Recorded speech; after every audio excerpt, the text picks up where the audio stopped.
హిందువులు ఏ శుభకార్యం చేయాలన్నా పూజలు చేయాలన్నా కొబ్బరికాయకి ప్రాధాన్యత ఇస్తారు. ఏ చిన్న పూజ కూడా కొబ్బరికాయ లేకుండా నిర్వహించరు. అలాగే మన ఇతిహాసాలైన రామాయణం మహాభారతంలో కూడా టెంకాయ గురించి చాలా ప్రస్తావనే ఉంది. కొబ్బరికాయను మనిషి తలకు ప్రతీకగా భావిస్తారు. కొబ్బరికాయపై ఉండే పీచు మనిషి జుట్టు, గుండ్రటి ఆకారం మనిషి ముఖం, కొబ్బరికాయ లోపల ఉండే నీళ్లు రక్తం, గుజ్జు లేదా కొబ్బరి మనసుని సూచిస్తాయి. కొన్ని ఆలయాల్లో కొబ్బరికాయను పూజారి కొట్టడం జరుగుతూ ఉంటుంది. అలాగే పూజ చేసేటప్పుడు ఖచ్చితంగా కొబ్బరికాయను కొడతారు. అయితే పూజ చేస్తున్నప్పుడు కొబ్బరికాయ చెడిపోతే అపచారమా అనర్థమా అని కంగారు పడుతూ ఉంటారు. అయితే కొబ్బరికాయ కొట్టినప్పుడు అది బాగా తెల్లగా ఉన్నా తీర్థం తీయగా ఉన్నా చాలా సంతోషపడతాం. అదే కొబ్బరికాయ చెడిపోతే కంగారు పడతాం, ఏమవుతుందో అని భయపడతాం. అయితే మనం దేవుడికి కొట్టే కొబ్బరికాయ కొట్టే విధానం రకరకాల పనుల్ని తెలియచేస్తుంది. అదేంటో తెలుసుకుందాం. కొబ్బరికాయ కొట్టినప్పుడు సమానంగా పగిలితే మనసులోని ధర్మబద్ధమైన కోరిక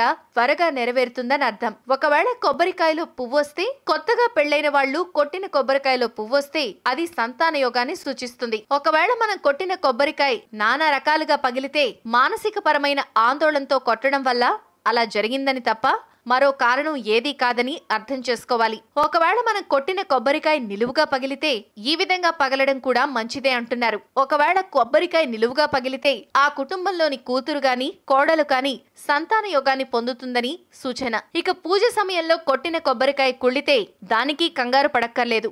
ఎటువంటి దోషము ఉండదు, అపచారం అంతకంటే ఉండదు.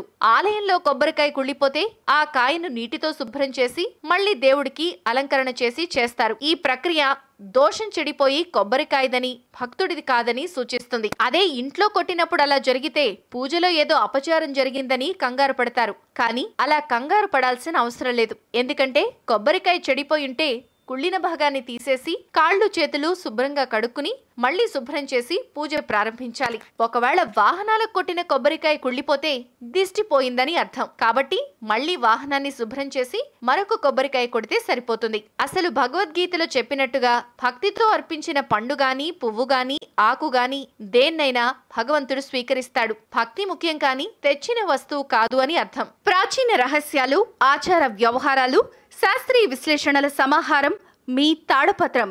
మరిన్ని వీడియోస్ కోసం సబ్స్క్రైబ్ చేసుకోండి. ధన్యవాదములు.